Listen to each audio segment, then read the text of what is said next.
Vamos dar início aos nossos estudos a respeito do Evangelho de Jesus, para o que pedimos a assistência e proteção dos vossos bondosos mensageiros e do nosso anjo da guarda, a fim de que nos esclareça a inteligência e nos dê o discernimento necessário a nós, os encarnados, e aos nossos irmãos desencarnados, que aqui vieram com a permissão do Pai, para bem compreendermos o que vamos estudar. Rogamos a Jesus, o nosso mestre e guia, seja conosco e presida a nossa reunião. Em teu nome, Senhor, seu bendito Filho Jesus, da nossa Mãe Maria, de Ismael, da irmã veneranda, protetora desta casa, damos por aberta a reunião de estudos desta noite. Assim seja. Armai-vos. Portanto, tomai toda a armadura de Deus, para que possais resistir no dia mau e, havendo feito tudo, ficar firmes. Paulo, Efésios 6,13. O movimento da fé não proporciona consolações tão somente. Buscar-lhes as fontes sublimes para retirar apenas conforto seria proceder à maneira das crianças que nada enxergam, senão guloseimas. É indispensável tomar as armaduras de Deus nas casas consagradas ao labor divino. E lógico, aproximar-se um filho adulto da presença paterna com a exclusiva preocupação de receber carinho. A mente juvenil necessita aceitar a educação construtiva que lhe é oferecida, revestindo-se de poderes benéficos na ação incessante do bem, a fim de que os progenitores se sintam correspondidos na sua heróica dedicação. A sede de ternura palpita em todos os seres, contudo, não se deve olvidar o trabalho que enrijece as energias comuns, a responsabilidade que define a posição justa e o esforço próprio que enobrece o caminho. Em todos os tempos do pensamento religioso elevado, o Pai está oferecendo armaduras aos seus filhos.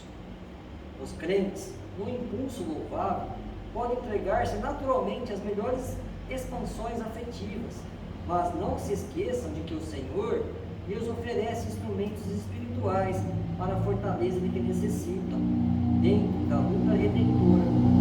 Somente de posse de semelhantes armaduras pode a alma resistir aos maus dias da experiência terrestre, sustentando a serenidade própria nos instantes dolorosos e guardando-se na couraça da firmeza de Deus.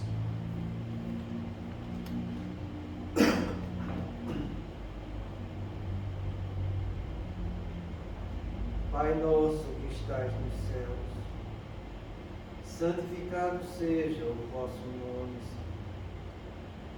que venha a nós o vosso reino, que seja feita a vossa vontade, assim na terra como nos céus. O pão nosso de cada dia nos dai hoje, perdoai as nossas ofensas, assim como nós perdoamos aos que nos têm ofendido. E não nos deixeis que entremos em tentações, e livrai-nos, Pai, de todo o mal, porque teu é o reino, o poder e a glória para sempre. Amém. Espíritos esclarecidos e benevolentes, bondosos mensageiros de Deus, que tendes por missão assistir aos homens e conduzi-los pelo bom caminho, sustentai-me nas provas desta vida. Dai-me força para suportá-las sem murmurar. Afastai de mim os maus pensamentos e fazei que eu não dê entrada a nenhum espírito que tentar sedutir-me e conduzir no caminho do mal. Esclarecei minha consciência com relação aos meus defeitos e tirai-me de sobre os olhos o véu do orgulho, capaz de impedir-nos perceber e confessá-los a mim.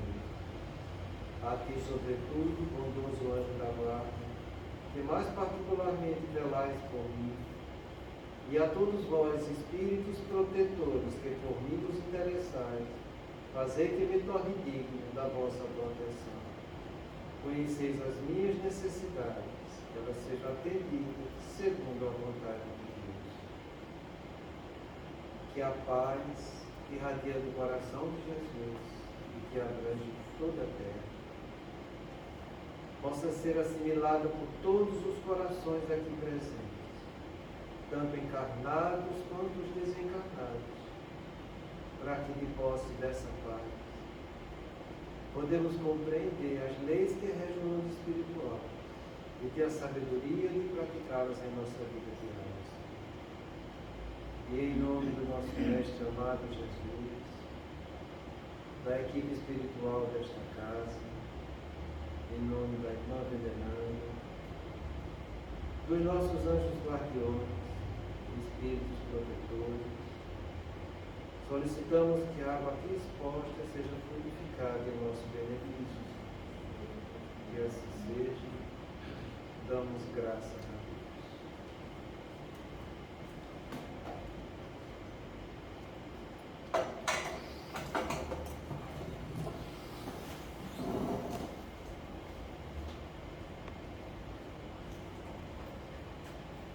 Boa noite.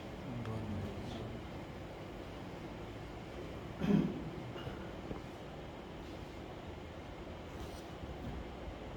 A gente viu essas duas primeiras orientações do Ali e vamos complementar nessa observação final hoje. Eu vou ler só um pouco para que vocês vejam. A esquizofrenia não é uma auto-obsessão, mas uma doença mental causada pelo abuso do livre-arbítrio, em que os centros de força do seu corpo espiritual, onde se expressa a mente, estão comprometidos pelos crimes que cometeram. É uma consequência do seu cérebro, físico, e a consequência do seu cérebro físico também está adoecido. Na auto-obsessão, uma pessoa lúcida e mentalmente equilibrada passa a ter uma ideia fixa por ela mesma gerada e não por uma ação de um outro espírito. Seus centros de força de cérebro físico são equilibrados, mas a alma se revolta contra a vida que estão vivendo. Então é bom a gente poder diferenciar bem essas duas coisas,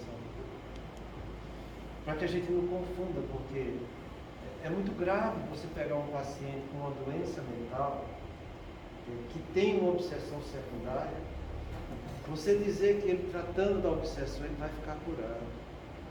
Isso é muito grave e não vai. Entenda que o doente mental, ele danificou o cérebro e o perispírito dele, mas o espírito em si, aquele ser criado por Deus, que pensa, sente e tem vontade, ele está lúcido, ele está perfeito.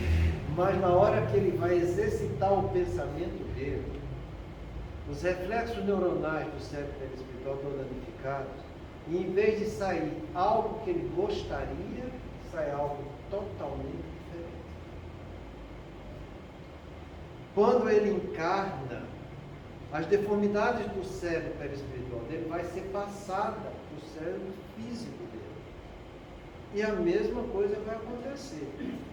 O espírito está tendo um choque biológico do corpo, interagindo com os estímulos que chegam até ele. E esses estímulos geram um abalo no espírito em si, que ao querer agir, atuar, mesmo ele pensando da maneira correta, ele não consegue encontrar um meio de que esse seu pensamento seja exteriorizado de conformidade com ele está querendo passar. E ele passa de uma forma diferente. É por isso que eu fiz questão de trazer aquela folhinha para vocês, chamada Loucura e Resgate, do Chico, sabe? Porque é muito bonito o relato da pessoa que foi esquizofrênica, dizendo que ele passou na encarnação, as dificuldades dele, a angústia que ele sentia, querendo ser carinhoso, mas era agressivo, querendo falar palavras amenas e saindo palavras que machucavam muitas pessoas. O esforço dele, querendo fazer certo e sem ter condição de realizar aquilo que ele queria. Já falei para vocês o mesmo caso nos transtornos que tem retardo neuropsicomotor. Entende? Que é a mesma coisa. O espírito em si está lúcido. Ele quer externar o desejo dele, mas o cérebro perispiritual não consegue, em consequência o cérebro físico também não. Entende? Mas ele fica o tempo todo querendo fazer o que é certo, sem conseguir realizar. E o que é mais interessante nisso tudo, que é justamente ele querendo fazer o que é certo, que ele vai começar a corrigir os reflexos no seu cérebro perispiritual. Quanto mais ele se intensificar para fazer o que é certo, mais ele vai corrigir e mais o corpo vai absorver as deformidades do corpo espiritual dele. Para você ver o benefício que é a encarnação da pessoa que está padecendo de esquizofrenia. Quando a gente chega no livro, já falei, torno a repetir, Memórias de um Suicida, em que o Botelho chega no sanatório e ele encontra aquelas pessoas todas demenciadas, evetadas, sem condição de interagir, e o orientador diz, olha, só existe um meio aqui para eles, que é eles reencarnarem. Então, eles vão reencarnar com aquelas deformidades todas. E o próprio abalo do corpo físico neles já produz uma melhora muito grande do estado dele. Porque é uma quantidade de estímulos que ele é obrigado a captar, mesmo sem ter a vontade dele de realizar aquilo. Então, é o que a gente chama de choque biológico. Entendeu? O corpo físico produz um abalo muito grande nesse irmão. E esse abalo, ele tendo que interagir com o corpo novo, ele, espírito, arrependido do que fez, querendo fazer o que é certo, vai passar para o corpo físico essas deformidades do corpo espiritual, e à medida que estiver passando, o cérebro perispiritual dele começa a se organizar novamente. Para você entender que é uma encarnação terapeuta que está acontecendo em um paciente que tem um transtorno mental. Então, é o que ele fala aqui, ele é um transtorno mental, ele não é nem uma auto-obsessão que a pessoa criou para si, nem é uma hetero-obsessão. Entendeu? A obsessão que acontece em cima desses irmãos são completamente secundárias. Não são indevidas, são devidas, porque nos erros que eles cometeram, já falei para vocês, quando eu cometo um erro, eu primeiro leso minha consciência com a lei de Deus. Segundo, eu leso o meu corpo espiritual, porque eu agi errado e fica registrado. E terceiro, eu me comprometo com os outros, com o erro que eu pratiquei. Então, quando você vê uma pessoa errando, se estiver errando com você, olha para aquela pessoa que está errando contigo e tenha misericórdia. Porque primeiro ele está com a consciência dele imaculada com a lei de Deus, coisa que ele não vai conseguir fugir. Segundo, que ele vai carregar dentro de si, no seu corpo espiritual, esse erro. E terceiro, que cedo ou tarde, ele vai ter que se reparar com você ou com os outros aquilo que ele fez de equivocado. Então não queira fazer justiça, porque ele já vai ser justiçado, querendo ou não. Então, que a gente tenha misericórdia. Por isso que Jesus pediu para que o perdão da gente fosse ilimitado. Entendeu? Então, nesses irmãos, eles estão padecendo de uma doença mental, nem tem auto-obsessão, e a heteroobsessão que existe nele é secundária. Vai ajudar a tratar a heteroobsessão? Vai. Não estou dizendo que não vai. Ela agrava o transtorno mental? Agrava. Porque aquele espírito vingador, ele está pegando um cérebro já comprometido. Então, vai agravar a doença. É importante tratar a obsessão? É. Mas tratar da maneira correta e falando o que é justo para a família e para o paciente. Que ele vai ter um problema que vai ter que tratar. Entende? É a mesma coisa que acontece no livro Nas Fronteiras da Loucura, que a gente está estudando na quarta-feira aqui, só a parte inicial dele, quando Bezerra de Menezes trata um caso de transtorno bipolar. Entendeu? Ele trata com sucesso. E ele pergunta, o paciente vai ficar curado? Ele falou, não. Ele vai melhorar. E vai melhorar cada vez mais. Porém, ele vai precisar sempre de um tratamento psiquiátrico para o resto da sua vida. Para que ele se mantenha equilibrado. Então, essas coisas é muito importante a gente ter em mente, para que a gente saiba levar para as pessoas o tratamento correto como deve ser feito.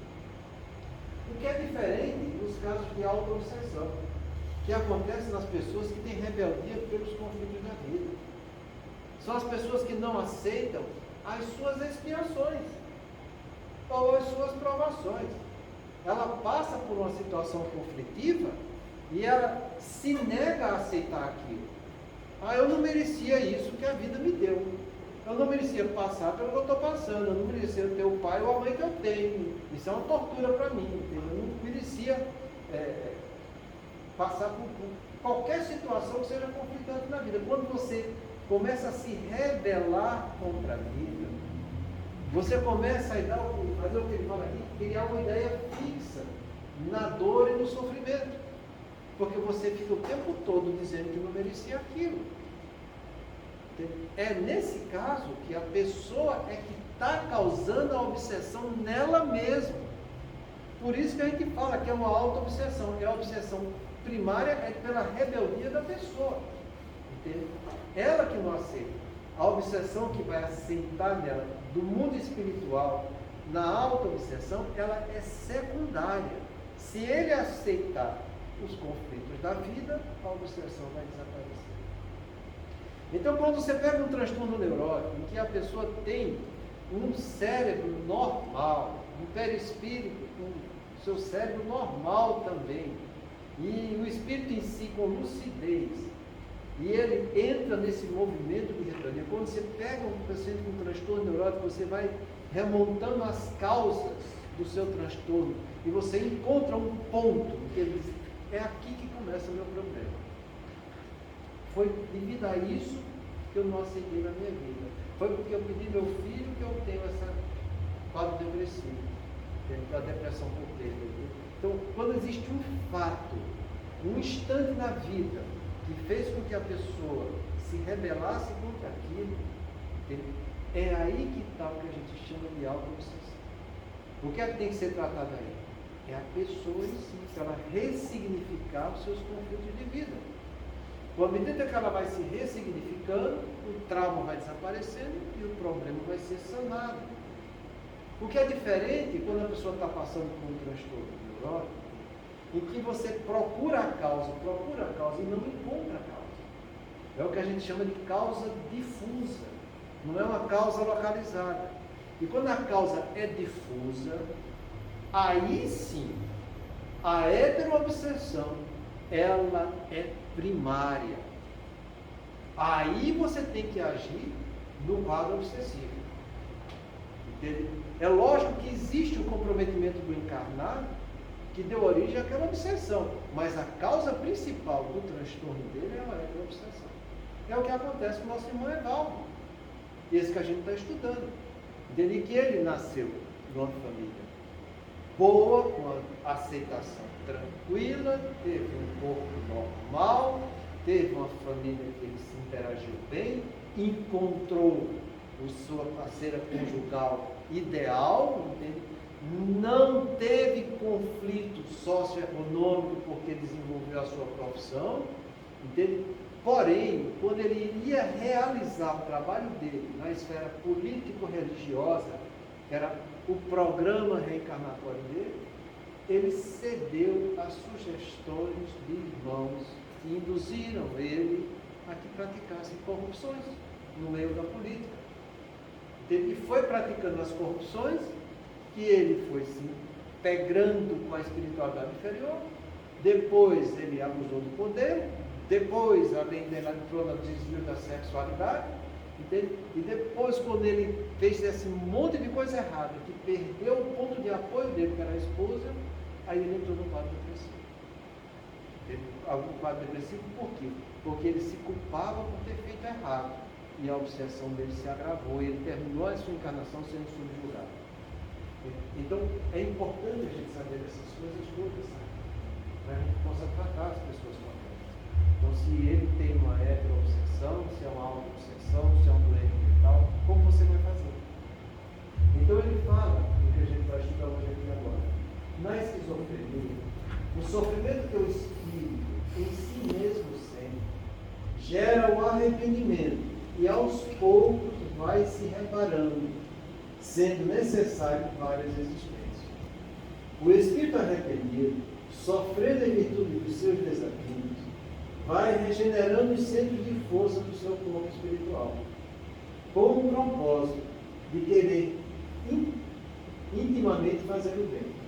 Só depois que seu psiquismo melhorar é que terá a oportunidade de se reparar em mais uma nova existência para retificar o que fez no passado. Então, vamos entender direitinho o que ele está falando aqui. Então, você tem uma doença que desestruturou toda a sua atividade mental. Doença essa em que você não foi justiçado pela lei dos homens. Muitas vezes você passou pela lei dos homens de uma maneira em que você driblou a justiça, ou você deliberadamente usou do que é do homem, sendo imoral diante de Deus.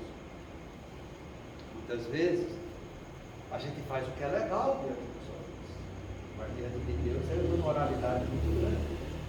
Entenda que nós estamos em nossa existência para se adequar à lei de Deus.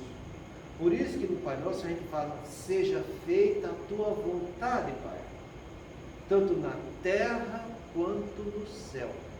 É aí que está a nossa maior encrenca, é quando você foge da vontade de Deus. Você só vai arrumar encrenca na sua vida. Então as pessoas acham que estando aqui na terra, onde você consegue ter direitos humanos, então não estou dizendo que isso é errado, direitos humanos, mas eu estou querendo dizer que os direitos são humanos, não são direitos divinos. Uma coisa é uma coisa, outra coisa é outra coisa. Dá a César o que é de César e a Deus o que é de Deus. Quer viver nos direitos humanos? Viva. Vai estar se adequando à lei de Deus? Não. Porque segundo a lei de Deus, o direito vem em consequência do dever bem cumprido. Nunca você vai ter direito sem ter praticado o dever. O direito é consequência, não causa. Direito humano não, é causa, não é consequência. Então as pessoas se jogam em cima das conquistas humanas porque é legal, mas muitas vezes diante da lei de Deus é um ato muito imoral, é um ato muito delinquente. E isso é grave, porque a gente pode, e a gente vai dar o valor aos direitos humanos, mas você não vai ficar só nisso. Porque se você ficar só nisso, lembra do que Jesus falou em São Mateus, no capítulo 5. Guardai-vos de fazer suas boas obras para não serem vistos pelos homens. Porque caso contrário, já recebeste o teu galardão. Para fazer as suas boas obras, você tem que ser visto por Deus. E para você ser visto por Deus, você tem que entrar no seu quarto e fechar-se. Você vai ter que olhar dentro de você e fazer da sua consciência para Deus. Não saiba a vossa mão direita o que a esquerda oferece. Então, essa é a lei de Deus. Faça para Deus, porque o Pai vendo em segredo irá ter recompensa. Jesus falou isso a respeito das boas obras, falou isso a respeito das esmolas, falou isso a respeito da oração e falou isso a respeito do jejum. Essa palavra jejum de Jesus tem um peso muito grande, sabe? Porque esse jejum ele é figurativo. Quando você está jejuando um desejo errado seu, esse negócio tem que ficar entre você e Deus.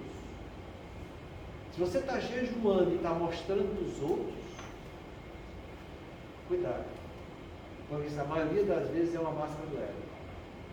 Você está querendo mostrar para os outros que você está querendo fazer de tudo para não praticar algo que você sabe que é degradante. Mas você está só na tentativa para tirar algum fruto daquilo ali. Porque você, quando faz para você mesmo, você não divulga. Como ele fala, se está jejuando, abre um sorriso no teu rosto, vai lá e convive direito com os outros, para que ninguém saiba do que você está fazendo. Então, essas coisas são importantes a gente ter em mente, sabe? Porque se você não segue a lei de Deus fazendo o que é certo, a coisa se complica para você. Então, o que é que acontece nesses nossos irmãos? Eles, passando pela dor e o sofrimento de ter um cérebro destrambelhado, seja ele com doença mental, seja ele com retardo neurocítico, seja ele qual for o problema dele, entende? O espírito em si sofre e ele olha para o sofrimento dele e ele sabe que o sofrimento dele tem uma causa justa e ele tem desejo de fazer o bem, tem desejo de fazer o que é certo. É aí que está o esforço do espírito, sabe? Porque esse desejo de fazer o que é certo é que faz com que seu corpo espiritual seja reparado. Entenda isso, gente. Porque se você está aqui passando por provas e expiações, que tem condição de fazer o que é certo, e você não faz, você está entrando no caminho oposto. Então as doenças que a gente tem, as situações que a gente está vivendo, e que você pode fazer melhor e não está fazendo, em vez de você estar corrigindo a deformidade no seu corpo espiritual, você vai estar acentuando, você vai estar agravando, porque você está usando da sua vontade, sabendo que deveria fazer o que é certo, mas ele não quer equivocar. Então é muito importante isso que ele fala aqui, o espírito arrependido. A gente tem que entender o peso dessa palavra, porque arrependido é quando eu mudo de mentalidade, eu enxergo de outro patamar, eu enxergo diferente, eu sei que eu estou sofrendo, mas não é isso que eu quero mais para a minha vida. Eu quero fazer o que é certo, então eu aceito a expiação e eu vou lutar para que eu faça cada vez melhor aquilo que está ao meu alcance. Porém, quando você não faz o que tem de melhor ao seu alcance, quando você se entrega para as coisas viciosas, quando você não se arrepende, você agrava a sua doença. E agrava muito. E agrava muito. Eu vou dar um exemplo que pode até ser polêmico. Mas eu vou dar um exemplo que é referendado nos trabalhos de alívio da Federação de Dourado, do Mato Grosso do Sul. Porque a gente já estudou isso aqui. Vou dar um exemplo. A pessoa que nasce, por exemplo, com encarnação inversa, do ponto de vista da sexualidade, se ele vai intensificando, entrando no homossexualismo, não aceitando a prova e a expiação divina, para que fique numa neutralidade, porque o importante é ele entender essa neutralidade, e ele intensifica no sensualismo promíscuo, como ele teve um cérebro perfeito para fazer o que é certo, e ele usou o que é errado, na próxima encarnação, se ele estava na situação de mulher, ele vai vir com a síndrome de Tarde, em que ele vem demenciado e com zero de hormônio. Se ele era do sexo masculino e ele fez isso, ele encarna na próxima encarnação com síndrome de Klinefelter, em que ele vem com zero de hormônio masculino e uma mente demenciada com retardo neuropsicomotor. Essas coisas é importante a gente entender, sabe? Porque a gente tem que passar o que é certo para as pessoas e para que a gente entenda e aceite as nossas provas e expiações. Porque se você, no lugar de aceitar para fazer o que é certo, você recusa.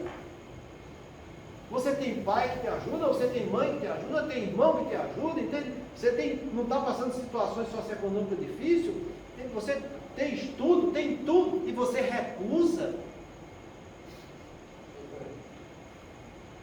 Sem querer polemizar muito, assim, a gente vê que aumenta muito nos dias atuais essa questão. A reencarnação desse pessoal vai ser ainda aqui na Terra ou vai para um outro planeta? Porque senão veria muitas pessoas nas próximas encarnações E aumentaria muito o quadro demencial, então, de encarnados. Antes da gente pensar na próxima encarnação deles, a gente pensa no que vai acontecer nessa encarnação com eles. Porque eu atendo muito desses pacientes na velhice e já estão numa fase muito importante do arrependimento. Eles provam a dor e o agravamento do seu sofrimento na própria encarnação. A coisa mais grave que eu vejo são irmãos que muitas vezes entram nesse caminho e terminam entrando no suicídio. A coisa fica muito mais complicada por causa disso. Então, compreenda, isso é um direito humano. Então não é um direito humano. Você pode ter, é direito humano. Do ponto de vista legal, nos Estados Unidos agora foi bater um martelo de vez.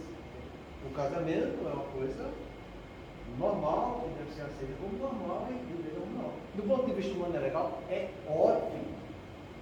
Porque uma pessoa que viveu junto com outra, independente do seu sexo ou não, se uma morre e eles construíram uma família, os bens comuns, eles têm direito, como todo casal heterossexual também tem que ter. Então, esses direitos humanos é legal do ponto de vista humano, para as necessidades que eles estão passando aqui. Mas do ponto de vista divino, a coisa é vista normal. Então, eles já começam a padecer muito. Eu já tratei de várias pessoas aqui, inclusive, que já padeceram. E eram homossexuais assumidos. E que, inclusive, se manifestou. Teve uma amiga nossa que chegou a dar comunicação 4 anos depois do seu desencarne.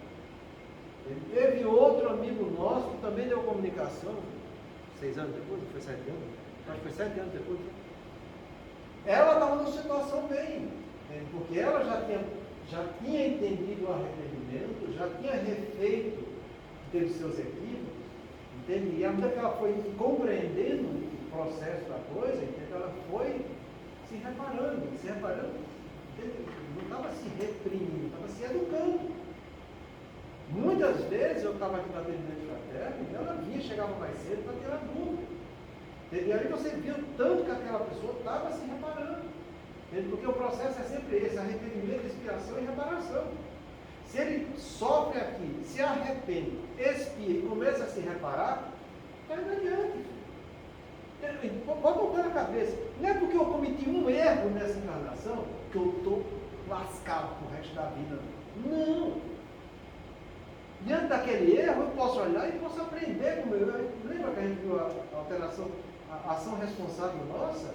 É você desenvolver o auto-amor para que você repare seus erros. Então, muitos irmãos desses que cometem erros estão se reparando. É a mesma coisa a pessoa que rouba, porque não tem uma situação socioeconômica que ele não aceita.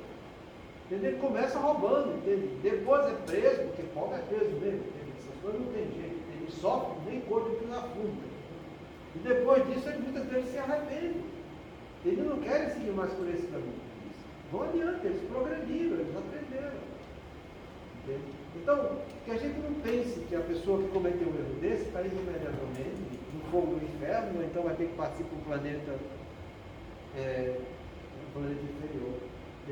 O caso mais, vou dar um exemplo, o caso mais grave do livro Memórias do Suicida é no final do livro, quando ele está no isolamento do sanatório. Isso é já no fim do governo, depois que ele viu tudo, ele vai para esse isolamento com o superior. E ele vê a situação do irmão, mas uma situação tão degradante que eles se viraram para não querer enxergar aquela irmã do jeito que está. E o orientador espiritual disse, não sou. Vocês estão aqui e têm condição de ver e vai ver para aprender. Eu fico imaginando o que é que ele não viu, sabe? Porque o cara que ficou lá nas cavernas do suicídio, viu aquele monte de desgraça. O cara que se reparou, o cara que viu o sanatório, o cara que viu de tudo, trabalhou com suicida há 50 anos. Para chegar num caso desse, ele se recusar, ele disse que era um custo tão grande que ele não queria ver.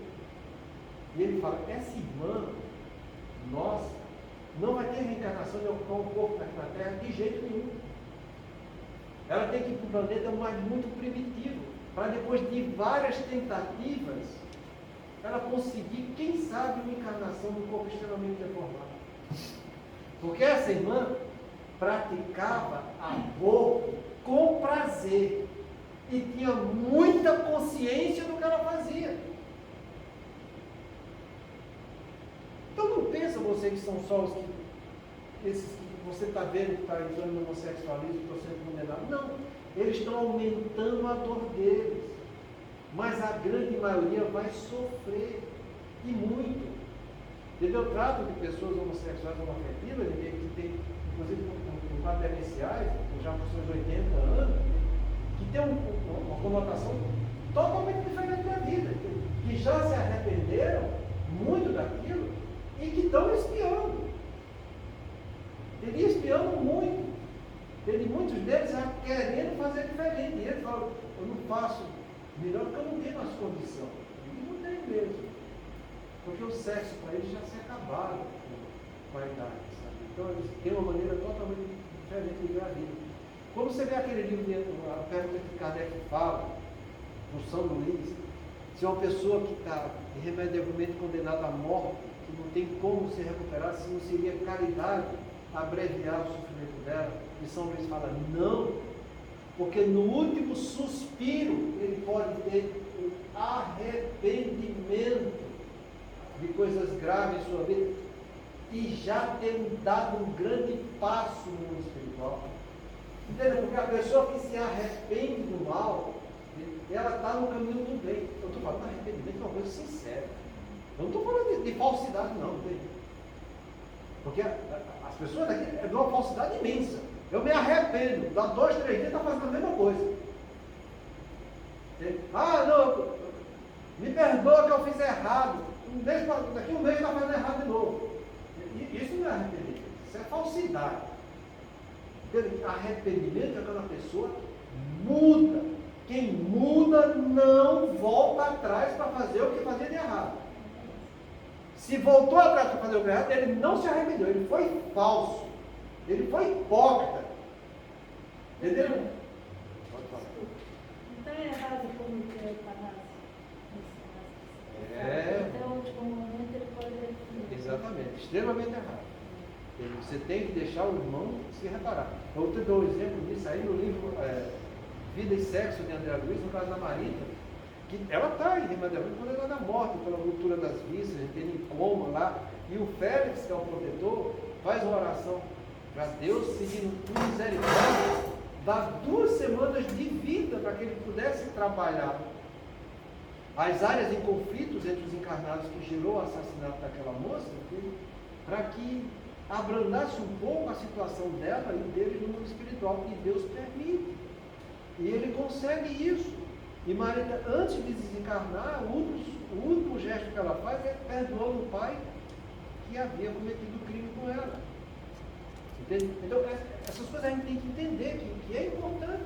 Eu tive um caso aqui na UTI, E vai ter mais aquele exemplo que ele dá do remédio que dá na hora que a pessoa está sofrendo para morrer, e o médico ministra uns remédios. Morte assistida, você está falando? Não, para amenizar a dor, o remédio na hora que a pessoa está. Aí a espiritualidade fala, tá, esse remédio que deu, né, atrapalhou no desencarne. Ele está falando do livro Obreiro da Vida Eterna. Esse livro é interessante, sabe? Porque é no caso do irmão Cavalcante. O irmão Cavalcante, ele não era espírita, ele era católico, mas um católico fervoroso que fazia as coisas certas. E ele tinha medo da morte. Ele estava morrendo num pavor. Ele não aceitava a morte de jeito nenhum. Ele ficava pensando na mulher que tinha abandonado ele, se ele podia ter feito umas caridades para ela e tal. Depois ele pede para que a mulher venha. A espiritualidade traz a esposa desencarnada em um estado lastimável, porque ela era promíscua. Depois, para ver se conversando com ele aceitava o desencarne. E ele começa a ver os quadros obsessivos dentro do hospital, entra o quadro delirante. E quando chega em delírio, o médico vendo aquilo ali para tentar suavizar, acalmar a enfermaria, porque ele gritava, faz um beijo de azeitona com ele, e todo remédio que a gente toma não está só a droga, a matéria, existe a quintessência da droga que está indo junto. Isso impregna o perispírito dele e ele sai sedado do desencarne.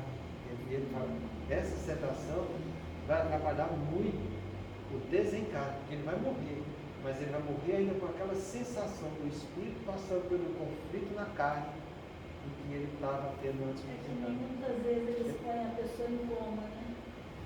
É diferente, porque às vezes, hoje, o coma que a gente faz é para poder fazer o tratamento médico. Entende? Então você pega um paciente que tem, por exemplo, vamos agora comentado grave, talvez seja até muito claro, que tem um quadro de pneumonia grave, mas que tem chance, mas que ele precisa ter uma assistência no respirador para isso. Então você realmente faz a sedação para tratar o caso, porque ele tem solução. Entende? O que é diferente de um espírito que está revoltado, rebelde, entende? Você faz uma sedação nele para que ele tenha um comportamento melhor. É diferente uma coisa da outra. Entende? Deus não julga o fato. Deus julga a intenção que gerou o fato. Nós aqui encarnados adoramos julgar o fato. Fulano matou, tem que morrer. Fulano fez isso, tem que acontecer isso. Você não sabe as intenções que geraram aquele fato. Você não sabe da aprovação, da expiação que ele está passando aqui. Por isso eu falo, não julgueis para não serem julgados. Porque com a mesma medida que você julgar os outros, você vai ser julgado. Deixa cada um responder para nosso problema entre nós e, eu falei, quando eu faço algo errado, a primeira instância de comprometimento é minha consciência e Deus. A segunda, eu e meu corpo espiritual. A terceira, eu e os outros.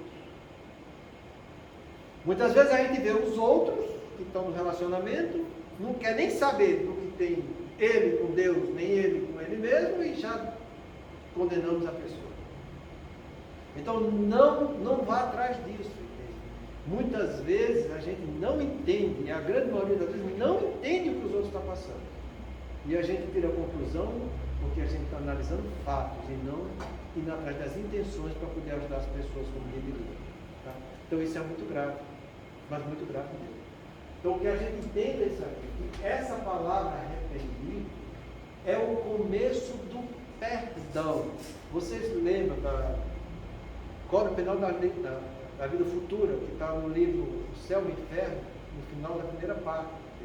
É lindo aquilo lá. Ele fala das fases do perdão, que é arrependimento, expiação e reparação. Sábado eu vou falar sobre isso, no artigo 16. Pois fala com força, porque o pessoal precisa saber disso. Então, quando você entra no arrependimento, você entrou no caminho do perdão. Quando você assume e expia, assume seu mal, eu fiz isso, eu sou assim. Eu vou passar por isso, porque eu vou assumir o que eu fiz, mas eu não quero fazer mais. Então você começa a se reparar. Então essa fase é importante. Então o espírito arrependido, ele sofre em virtude dos seus desafios e vai regenerando os centros de força do seu corpo espiritual. Então, toda vez que eu passo por uma prova de expiação, eu posso até estar passando por uma expiação e pisei na bola. Cometi o erro. Se você se arrepende, se você começa a expiar, se você começa a se reparar, você está regenerando os centros de força do seu corpo espiritual. Então não é porque ele entrou no homossexualismo que ele está irremediavelmente condenado. Não. Ele ainda vai se arrepender. Ele vai colher frutos desagradáveis disso. Ele vai expiar esse mal que ele está passando. Ele vai querer fazer diferente para poder se reparar. Então isso é que é importante, com o propósito de querer intimamente fazer o bem. Isso é que eu acho que tem peso. Só depois que seu psiquismo normalizar é que ele terá a oportunidade de se reparar em mais uma nova existência para retificar o que fez no passado. E é aqui que a coisa pesa. Porque você acha que passando por uma prova, nessa encarnação de esquizofrenia, já estou quites com a lei de Deus. Não. Você está reparando as deformidades em você. Só depois que reparar tudo. é que você vai vir numa nova encarnação, com o seu psiquismo íntegro, para passar por uma prova e expiação daquela que você falhou quando pisou na bola lá no começo. Então, olha que coisa interessante. Na esquizofrenia, o corpo funciona como um absorvente de energias deletérias que o espírito deixa. O corpo serve como uma verdadeira prisão. Como ela não foi para a cadeia em uma existência anterior, pelos inúmeros crimes que cometeu, mas a sua consciência sabe perfeitamente o que fez, o corpo funciona como uma prisão sem grades. A sua liberdade é gradativa de existência a existência. Como? Numa esquizofrenia, noutro transtorno esquizotípico, noutra personalidade esquizóide, até ter o psiquismo índigo. Quando o psiquismo está índigo, ela vai ter que voltar e ver o crime que ela cometeu para passar por uma nova prova de expiação. Resumindo, vamos ter vergonha na cara e fazer o que é certo. Porque se você não fizer, você vai entrar nessa cadeia aqui. E acho melhor você não pagar para ver. Por isso que fala que a vida é eterna. É eterno e o nosso destino é fazer o bem.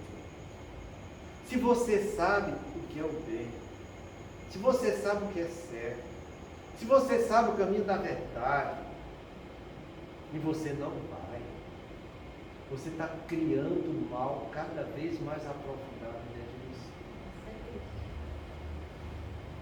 A gente tem um relato inúmero de irmãos desse mundo espiritual. Por isso que eu faço questão de trazer os exemplos que tem nos livros, eu faço questão de trazer esses relatos. Para que as pessoas caiam em si. Entendeu? E não façam isso com eles, porque toda vez que eu cometo erro, eu estou me aprisionando. Reconcilia-te com teu inimigo enquanto estás a caminho com ele, para que ele não te entregue no juiz, e o juiz é um mestre de justiça, porque ele vai te aprisionar e de lá só sairás até ter pago o Reconcilia você consigo mesmo, com seus erros. Entenda que o inimigo é você mesmo quando faz errado, para que o juiz, que é a tua consciência, não te entregue para a própria encarnação, onde você vai sofrer e pagar até o último centavo. Entenda que o juiz é a tua consciência. O mestre de justiça é o teu corpo que você vai estar passando por prova e expiação. E é lá que você vai ter que pagar. Então é melhor me reconciliar agora, enquanto eu sei que estou fazendo errado, para que eu pare de fazer o que é errado, me controle e comece a fazer o que é certo. Porque olha a cadeia de transtorno mental que esse coitado vai ter que passar aqui. Isso por quê? Porque ele escolheu deliberadamente fazer o que era errado, gente. Vamos parar para pensar com calma. Porque aqui eu vou te dar outro exemplo de encadeamento das coisas. Aqui, você tem transtorno esquizoafetivo, transtorno bipolar, transtorno depressivo, distimia, para depois você ter uma encarnação legal. É sempre desse jeito. Então, quando você estiver lidando com esses pacientes, entenda, eles já estão em tratamento. Vamos trabalhar para que eles aceitem o tratamento como deve ser feito. E que esse tratamento seja o máximo holístico possível. Onde você vai tratar o espírito, vai tratar o corpo espiritual e vai tratar o corpo físico. Porque só assim ele vai receber todas as energias possíveis que estão ao alcance dele, para que ele se recomponha diante da lei de Deus e consiga sair dessa encarnação melhor do que quando chegou. Semana que vem a gente vai passar. Eu ia passar um negócio. Mas eu passo semana que vem. Você não é aquilo que você falou sobre o burnout e o boreal que eu falei para vocês. Mas dá para falar um pouco semana que vem. Aí depois a gente passa o aviso falando que a gente vai ter que estudar. Muita paz a todos.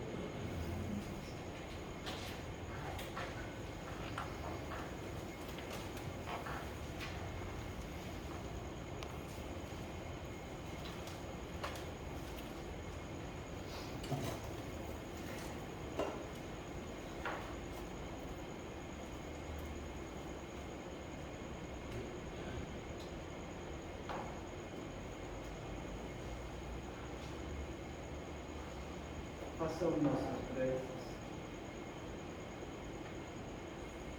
Pensando nos amigos que ainda não conquistamos.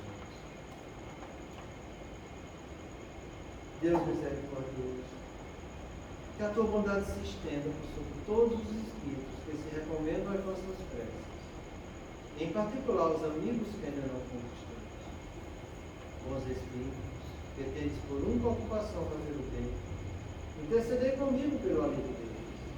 Fazei que eles brilhem os olhos do raio de esperança, e que a luz divina os esclareça acerca das imperfeições que os conservam distantes da morada dos bem-aventurados. Abri-lhes o coração ao arrependimento e ao desejo de se depurarem, para que se lhes acelere o adiantamento. Fazei-lhes compreender que por seus esforços podem encurtar a duração de suas provas. Que Deus, em sua bondade, nos dê o entendimento da fraternidade e que nos fortaleça para preservarmos juntos nas boas resoluções. Que essas palavras repassadas de benevolência possam suavizar-lhes as penas, mostrando que nos compadecemos com o seu sofrimento e que lhes desejamos toda a felicidade.